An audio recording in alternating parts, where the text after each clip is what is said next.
പക്ഷിപ്പേടിയിൽ തിരുവനന്തപുരം വിമാനത്താവളം. പക്ഷിയിടിയെ തുടർന്നുണ്ടാകുന്ന വിമാനാപകടങ്ങൾ ചർച്ചയാകുമ്പോൾ ഇവിടെയും ആശങ്ക തുടരുന്നു. കാലങ്ങളായി തിരുവനന്തപുരം വിമാനത്താവളം പക്ഷിയിടി ഭീഷണിയുടെ നിഴലിലാണ്.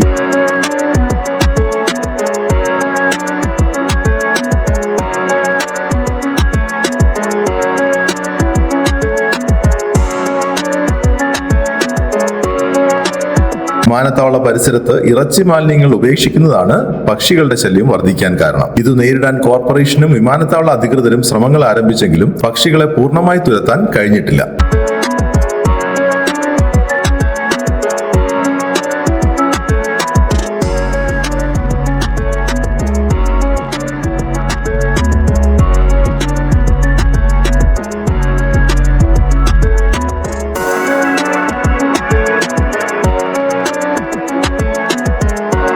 വിമാനപാതയിലെ പക്ഷിക്കൂട്ടങ്ങളുടെ ഭീഷണി തുടരുന്നതിൽ പൈലറ്റുമാരും ആശങ്കയിലാണ്. ഇത് സംബന്ധിച്ച് പല ഘട്ടങ്ങളിലും എയർ ട്രാഫിക് കൺട്രോൾ വഴി തങ്ങളുടെ പരാതിയും ആശങ്കയും അവർ അറിയിച്ചിട്ടുണ്ട്.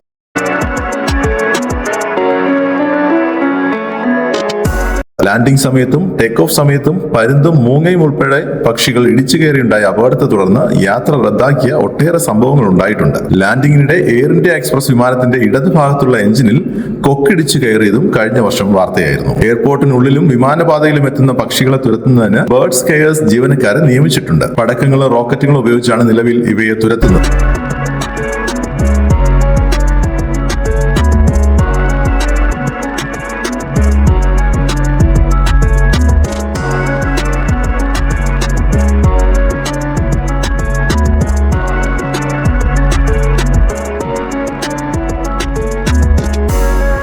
അറവുശാലകളിൽ നിന്നും വിമാനപാതയ്ക്കടുത്ത് മാംസാവശിഷ്ടങ്ങൾ കൊണ്ടിടുന്നതാകാം പക്ഷിശല്യം വർദ്ധിപ്പിക്കുന്നതിന് കാരണം.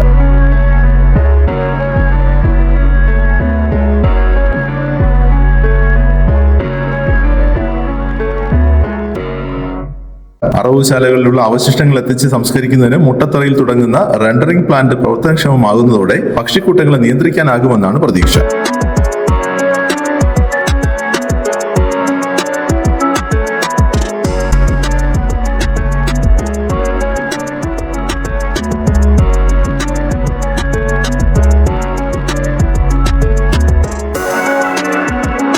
അടുത്തിടെ ദക്ഷിണ കൊറിയയിൽ വിമാനം തീപിടിച്ച് കത്തി 179 പേരുടെ ജീവൻ നഷ്ടമായതിന് കാരണം പക്ഷിയിടിയാണെന്നാണ് റിപ്പോർട്ട്.